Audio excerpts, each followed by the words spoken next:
So this is 10-pound roofing felt. It is what I use to hold the wire in place for the heating pad. I'm using 14 gauge wire because my amp load through my 22 gauge nichrome wire from KV Vapes I'm only putting 2 amps through it. So this is overkill for it, but I'd rather have overkill because you don't want it to get hot. This wire must not get hot. It also allows me to bunch them together as I'm making the pad. So the paper comes with lines on it every so often. They start at 2-inch and they work their way up to 6-inch and then back to 2-inch and then back. They're nailing patterns. I use those lines to lay out where my wire goes. On a pad this small, I can't really do that. When you're working with the wire, it's wise to use some sort of retaining clip, because if you don't, it just wants to spring off the reel. So the clip will help you manage it and keep going. You start by just stapling in a pattern. We'll just do one small little sample of it. Turn the corner, staple back down. This is 3 layers of cardboard that I'm stapling on, so the staple can go all the way through. Cardboard is your friend. And I try to keep the spacing of the wire to around 2 inches. It can get a little closer. 1.5 inches is fine. I tried bigger spacing to save on the amount of wire I'd use, and it just wasn't quite right. The cold bled through with the hot and felt weird.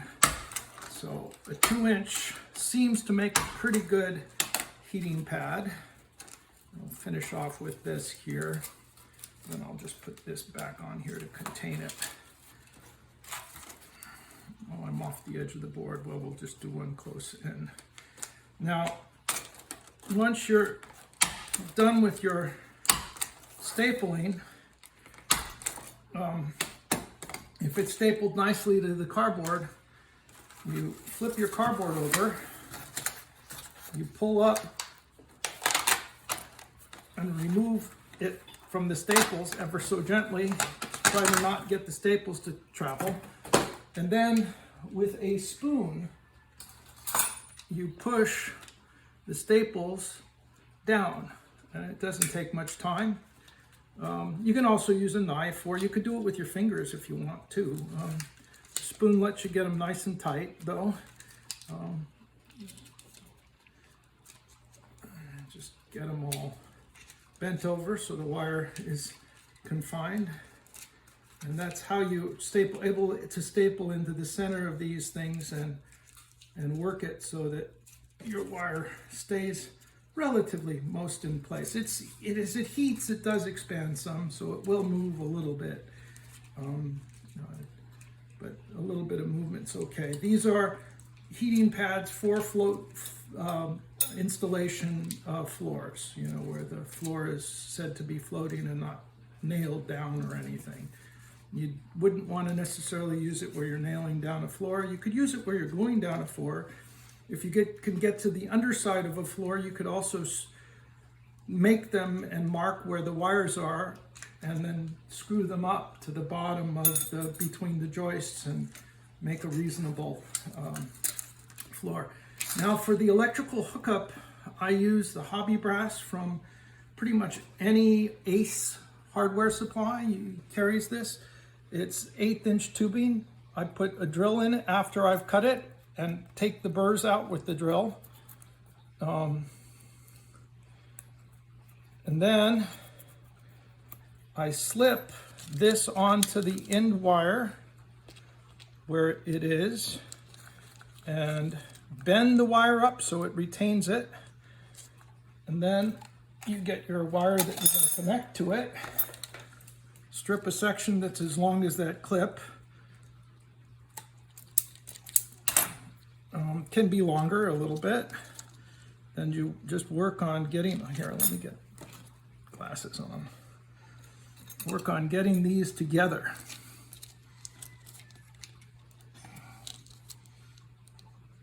And you want to get all the wires you can in there. If one or two manage to break free and be loose, that's okay, but the more the merrier.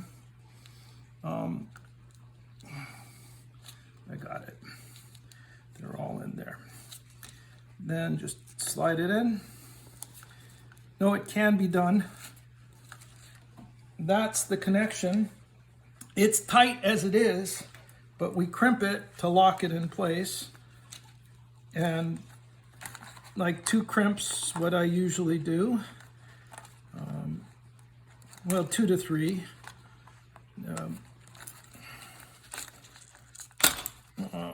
I missed.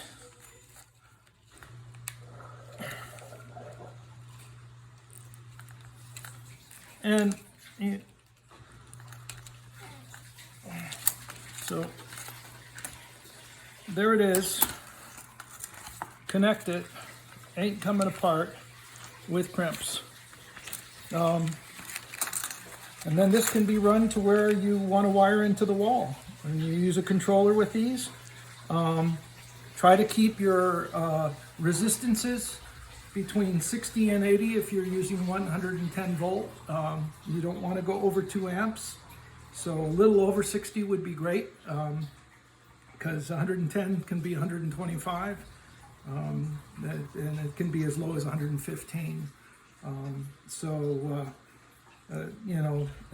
Somewhere in the ballpark between, I aim for like 61 ohms to 80 ohms, and any of that, you're gonna get enough current to toast your feet and make them feel nice and on a cold day.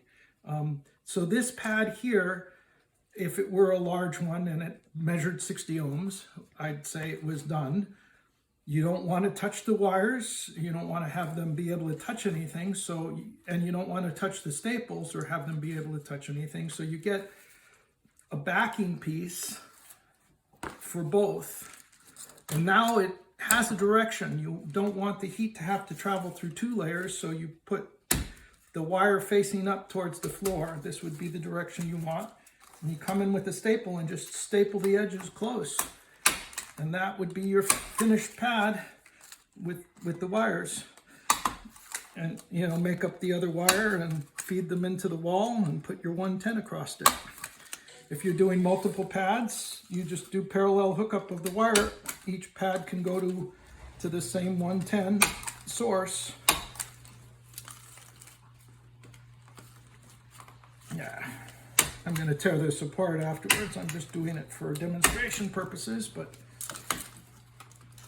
you do have to think about how you want your wires to run. They can never cross each other, because if you cross a wire, you're breaking a wire. So that's the pad.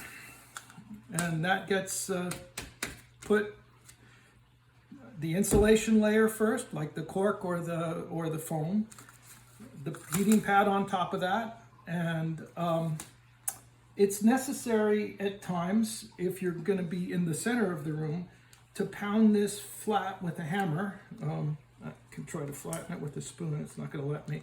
But you can pound this just lightly with a hammer to get it to lay flatter so you don't get so much of a ridge. But try to keep your wires on the periphery of the room, and then you won't notice them at all. They can go under the baseboard and into the wall and then up. And then you wire in your boxes and your controller. And that's that. Okay, this is my baby brother. Make sure you give him a thumbs up. I love him so. Thank you.